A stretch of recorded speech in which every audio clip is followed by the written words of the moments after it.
tukang balik deui nyaritakeun Basura anu geus hasil menang duit tina ngajual di sawahna ka Juragan Somad. Tapi di perjalanan malah kabengbat hayang ngagandakeun duitna ka Koh Santong, tukang sulap urang Tionghoa teh.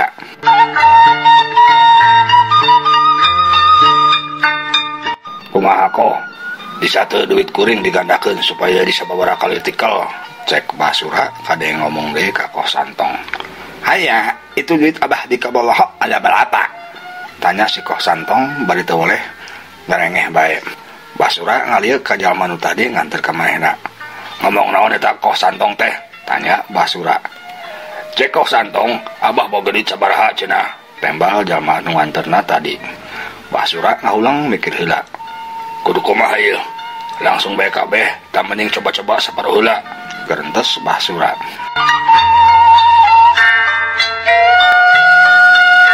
Nempok Basura kalang ulang, Koh Santong jeung jalma anu nganter Basura silih kicepan. Tuluy kadenge Koh Santong ngomong, "Haya, abah dikabolohok, gak usah banyak mikir ha. Kalau was-was, lebih baik jangan." Cek Koh Santong bari tuluy indit ninggalkeun Basura. Nempok Koh Santong indit, Basura nukeun ngahulang reuas. "Aduh, nah eta si Koh Santong kala indit?" Tanya Basura ka jalma anu nganterna. "Si abah penting mikir. Jadi Koh Santongna seuleun. Anu kieu mah ulah loba teuing mikir bah.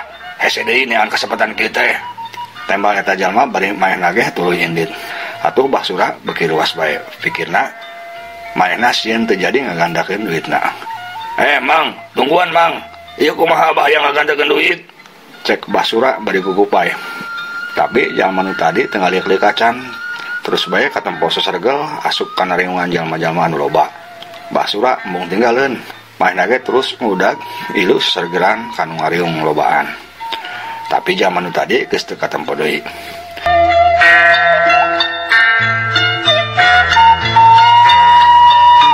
Keur kitu jalma anu ngariung lobaan kadenge surak meni rame. Basura hayang nyaho aya naon, sukuna meniti jengke-jengke bae hayang nempo ka hareup. Hanjakal awah Basura pendek, jadi teu pati jelas nempo ka hareup. "Haya, kamu semua orang, lihat baik-baik. Oe mau sulap ini uang punya Satari. Oe bakal bikin jadi banyak." Cek Koh Santong kadeng ngomong tarik. Omongan Koh Santong kadengin ku Basura. Tapi Basura teu ngartieun naon nu diomongkeunna. Pok Basura nanya ka saurang jalma anu aya pinggirna, anu katempo main age keur mancok ka hareup. Mang, ngomong naon eta Koh Santong?" Tanya Basura bari noel jalma nu pinggirna. "Koh Santong rek ngagandakeun duit Mang Satari." Tembal eta jalma siga nu acuh lantaran pananama terus bae mencong ka hareup. Kadenge kitu Basura jadi penasaran. Hayang nyaho bener teu duit teh bisa digandakeun jadi loba. Tuluy Basura sasergel deui hayang pangareupna. Teu kahaja suku Basura nginjek suku saurang jalma. Atuh jalma nu kainjek sukuna teh ngaguak tari pisan nyerieun. "Aduh, haram jadol sia." Cek eta jalma tuluy ngalieu ka Basura. Basura ruaskeun, "Hampura Mang, hampura, teu kahaja." Cek Basura hampuraan. Tapi jalma nu kainjekna geus kapalang ambek sigana mah. "Hampura 7 mulut sia. Yeuh jeuleuh cokor aing nyeri." Cek eta jalma bari glepak nampiling Basura. Atuh Basura reuas, tetempuan asaranya kalaroneng. "Aduh, kurang ajar sia. Geuning kalah nampiling aing, hayang modar sia." Cek Basura malik ambek, matana molotot ka jalma nu nampiling manehna. Ngadenge Basura ambek, tilu urang jalma meureun baturna jalma nu tadi ngaralieu ka Basura. Tiluarana katempo awakna baradag, spirna bebalingbingan, beungeut barsongot. Kabehanana molotot ka Basura. "Aya naon ieu? Aya naon?" Cek salah urang jalma anu beungeutna pangbosongotna. Napa kitu mah Basura langsung ngarengked rampodan reuas. "Henteu jang, henteu. Abah hampura teh aya naon?" Tembal Basura katempo rada undur-unduran, beungeutna sepa bakating ku soak-soakna. "Ari sia nah sasergel?" Tanya eta jalma deui. "Abah hayang nempo jelas kumaha cara Koh Santong ngagandakeun duit. Soalna abah mah pendek, jadi teu katempo lamun nangtung di tukang mah." Cek Basura. "Atuh sia teh boga sungut lain, kasopan, ngomong punten boh naon." Cek eta jalma bari tuluy maena mere jalan ka Basura. "Tah sia ari hayang diareup mah, kuat indit." Atuh Basura nu tadi soak kacida ayeuna mah bungaheun pisan. Tuluy manehna buru-buru indit ka hareup. "Nuhun jang, nuhun." Cek Basura bari lempang ka hareup. Ayeuna mah Basura aya panghareupna.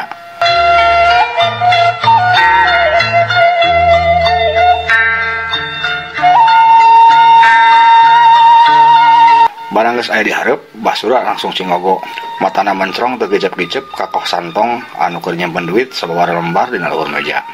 Tuluy duit anu sababaraha lembar teh ku Koh Santong ditutupan ku taplak meja.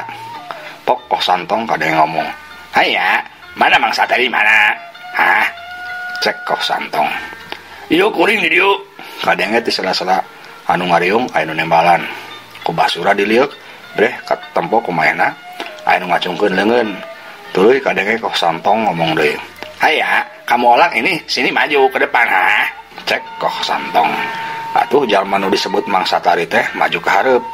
Kadenge Koh Santong ngomong deui, "Aya, kamu orang pengen duit kamu disulap ha?" Tanya Koh Santong. "Nya Koh," tembal jalma anu disebut Mang Satari. Koh Santong katempo unggut-unggutan, tuluy ngaliuk ka salah seorang anak buahna. "Aya, kamu ido sini. Ikat ini orang Mang Satari di tiang, tutup mata dan mulutnya ha." Jalma anu disebut si Ibro lempang ngadegetan Mang Satari, atuh Mang Satari siga neurewas. "Hampura Mang, ieu mah syarat lamun si Mang hayang ngaganakeun duit kudu kitu," cek si Ibro. Kadenge kitu mah Mang Satari ge nurut, tuluy lempang nuturkeun si Ibro anu geus aya deukeut tihang. Sanggeus Mang Satari oge aya deukeut tihang, terus katempo maena nyodorkeun leungeunna. Ku si Ibro ditalian kana tihang, bari panon jeung sungutna ditutupan ku lamak.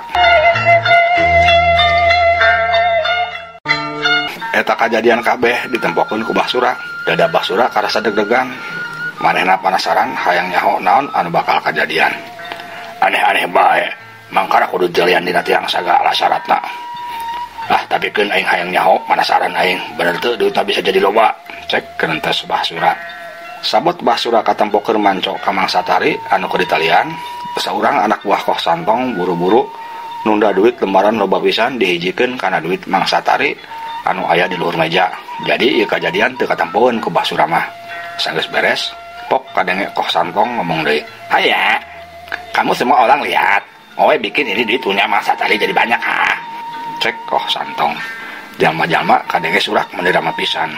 "Nya Koh, geuat Koh buktikeun." "Nya, kuring ge penasaran yeuh," cek jalma-jalma reang.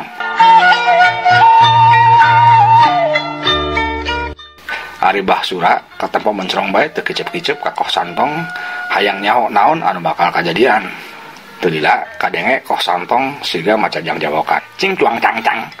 Cing cuang cang-cang nama-nama cang-cang." Cek Koh Santong bari ngebutkeun taplak meja anu dipake nutupan duit Mang Satari teh. Anu breh teh katempo ku Basura. Duit anu tadi ngan sabaraha lembar ayeuna jadi satumpuk meni loba pisan. Teuing sabaraha jumlahna. Atuh Basura meni olohok. Aduh, bener-bener hebat dari syukur beja eta si Koh Santong. Lamun kieu carana mah aing ge moal kagok lah. Kabeh duit aing ku aing digandakeun. Cek kerentas Basura. Satuluyna katempo ku Basura, Mang Satari anu ditalian dina tihang dibukaan deui ku si Ibro. Tuluy nyamperkeun ka Koh Santong. Ku Koh Santong duit anu numpuk kabeh dibikeun ka Mang Satari. Nompok itu Basura beuki olohok bae. Jadi kabayang ku manehna, lamun duit manehna geus jadi loba, cek manehna erek langsung dipake ngalamar nyeruk mini bae cenah. Pikirna, heueuh bener. Lamun duit aing geus jadi loba, aing kudu buru-buru ngalamar nyeruk mini ka Mang Wadi. Yah, si Suri geus modar. Geus moal aya di nu halangan. Cek kerentas Basura bari unggut-unggutan.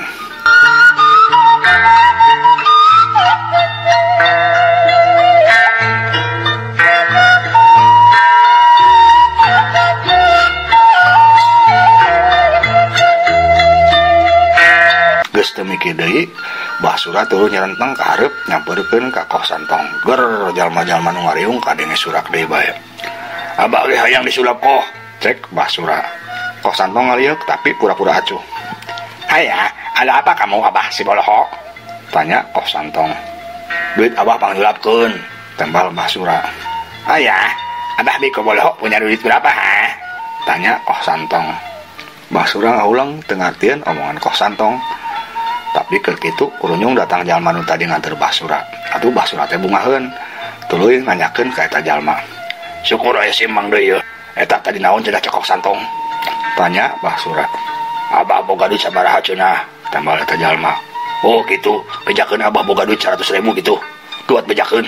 cek Basura. Tuluy jalma anu ditanya ku Basura ngomong ka Kos Santong. Si Abah biko boloho punya duit 100.000 kok, cek eta jalma. Nyeh si Kos Santong seuri tuluy pok ngomong. Aya lumayan banyak. Oe bakal sikat habis itu duit si Abah biko boloho. Oe bakal untung gede, cek Kos Santong. Basura nyurang tuluy nanya deui ka jalma anu tadi. Naon cenah cek Kos Santong? Tanya Basura. Duit Abah bakal jadi loba hartina teh bah, cek eta jalma. Dasar Basura memang boloho. Teu apaleun manehna teh bakal ditipu. Mainna kalah kata pebunga. Bener-bener. Abah bunga pisan dieu. Abah geus sabar. Cek Basura bari ku siwal ngaluarkeun bungkusan duitna. Sor langsung diasorkeun ka Kos Santong. Gap ku Kos Santong di tampanan bari ngomong. Haya, oe gak nipu kamu kan? Abah beko boloho. Tadi oe ulah bilang ha. Ini duit mau oe sikat habis. Bener kan tadi oe ngomong gitu ha? Cek Kos Santong bari mencerong ka Basura. Basura ngahulang deui, ngomong daon deui eta Kos Santong Abah teu ngarti. Tanya Basura ka jalma nu tadi deui. Cek Kos Santong cenah mainna teu nipu, da tadi geus ngomong rek nyikat duit Abah. Terus pan ku Abah dibikeun duitna. Cek eta jalma. Ari nyikat teh naon? Ari bahasa urang mapan dibadog. Basura nyurang. Atuh beda bah. Ari bahasa Kos Santong mah disikat jadi bablas. Cek eta jalma. Basura ngahulang deui, disikat jadi bablas. Ari bablas teh cenah cek Kos Santong artina loba. Gentes Basura tuluy katempo unggut-unggutan. Bener-bener sok atuh gua cikat duit koh, cek Basura. Atuh ngadenge kitu Kos Santong langsung seuri menilenggakan. Basura ge kahilu seuri ngahargaan ti ditu nama.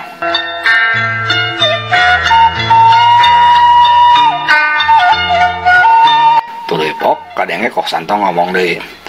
Haya, Abah biko boloho. Harus ikutin oe ngomong manta.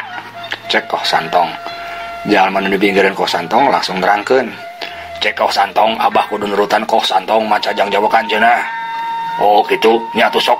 Ku Abah diturutan. Cek Basura. Haya, ikuti oe ngomong ya. Abah biko boloho. Cing cuang cang cang, cing cuang cang cang. Cing aing cang cang, cing aing cang cang.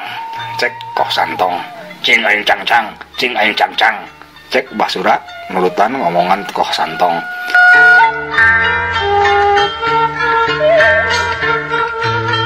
Geus kitu mah Kos Santong ngalieu ka salah saurang anak buahna. Anak buahna ngarti tuluy kep-kep leungeun Basura jeung sukuna ditaralian kana hiji tangkal. Basura cicing bae ti barontak lantaran tadi oge maehna nempo mangsa tari anu cenah ngagandakeun duit teh ditaralian. Aduh, aya-aya bae syarat ngagandakeun duit teh awak aing kudu talian segala. Ah, tapi kajeun, yang penting duit aing jadi nambah. Cek gentes Basura.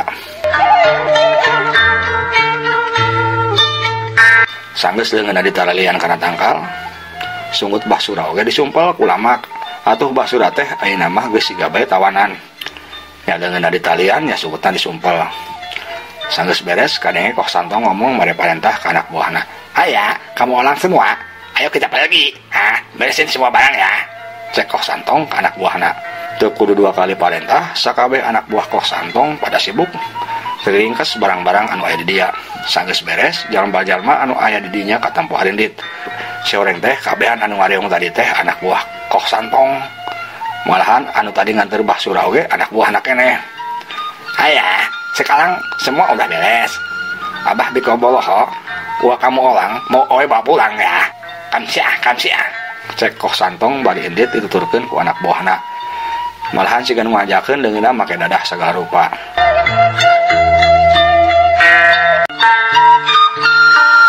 Nambok itu Basura molong ngeurewas. Beuh cilaka, si orang aing ditipu. Aduh, duit aing sakitu-kituna dibawa kabur.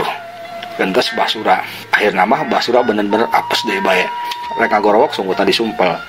Rek ngudag leungeun jeung sukuna ditalian. Antukna Basura ngan ukur bisa handeueul ka bina-bina. Amak nyedak tanah ngamidak. Ulah hek Basura kapiyuhan deui. Cag urang tunda heula.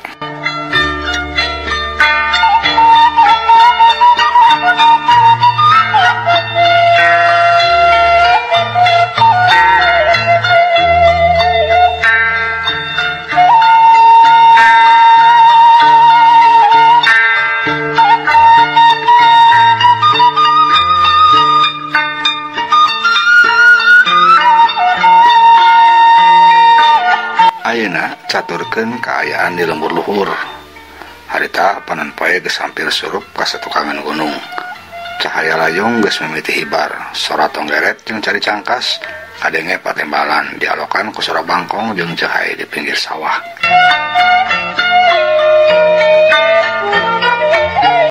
Di imah Pak RT katempo keur pada kumpul ngariung aya tua kampung Palebe, Mang Wardi, Mang Uman jeung sejena. Kabehana keur narungguan basura anu sampai kawan si ayeuna can datang keneh bae. Geus rek magrib kunaon basura can datang keneh nya. Tua kampung mimiti kadenge nyarita. Bener batua. Kuring ge asa ngarasa melang bisi kumaha di jalan si abah teh. Lantaran kan manehna pikiranna keur rungsing pisan. Ya kuring mah bising nekad. Tembal Pak RT. Tuluy rencana urang kumaha batua Pak RT. Kuring ge asa melang pisan bisi si abah kumaha. Mang Wardi itu ngomong. Kumaha lamun kuring usul kieu ye. Jadi aya sabar urang lah nu malurus si abah. Ya bisi namohna selampang pisan kuring mah. Pak RT mere usul. Nu sejenna ngaharurang sakedeung. Teu lapok tua kampung ngomong. Nya atuh kuring satuju. Kumaha lamun kieu kuring jeung Mang Uman indit usul basura Pak RT Mang Wardi Palebe jeung sejenna mah tungguan bae di dieu bisi pasalieu jalan. Tembal tua kampung. Itu satuju kuring ge. Kumaha ari Mang Umanna? Cek Pak RT bari turunannya ka Mang Uman. Ya ari kuring mah hiringan bae kumaha saena lah. Tembal Mang Uman. Ya syukur ari kitu mah. Ayeuna mengbeungcang keneh hayu urang indit Mang Uman. Cek tua kampung ngajak Mang Uman indit. Mangga batua. Tembal Mang Uman. Tuluy dua nangtung saterusna maranehna anindit rek neangan basura.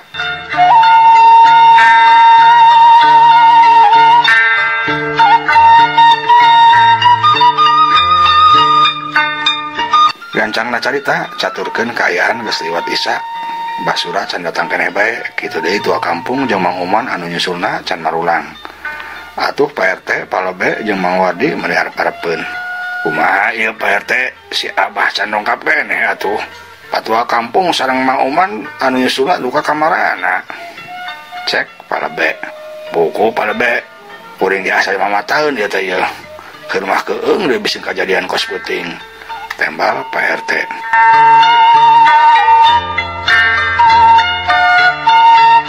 Keur kitu cungung mimiti kadenge suara anjing anu babaung ti kajauhan. Sorana melewung wani lambat pisan. Disusul ku suara angin anu ngeglebuk di jemantara. Atuh rei bulu punduk Pak RT Palebe jeung Mang Wardi karasa maruringkak. Aduh, ieu bulu punduk kuring Pak RT asa maruringkak kieu. Kumaha lamun jurig nu penting datang deui Pak RT. Aduh. Peuing sieun. Cek Mang Wardi. Karek Mang Wardi anggeus ngomong.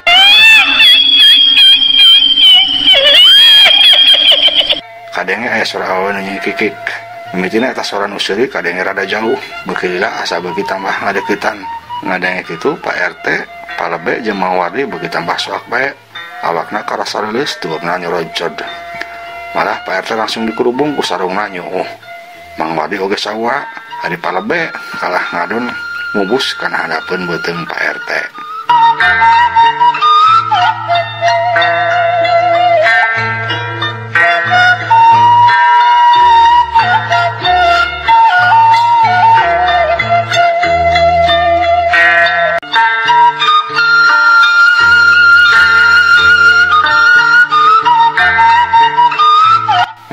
Budaya Sunda panjenengan sadayana manawi sakitu heula dongeng Sunda anu judulna Ditagih Pati Kuriliwa bagian ke-26. Insyaallah sanes waktos urang teraskeun deui. Ieu dongeng karangan Pribados Kang Abun Burhanuddin oge dipadar ku Pribados. Hapunten kakiranganna mugi katampi kalayan kabingahan. Assalamualaikum warahmatullahi wabarakatuh.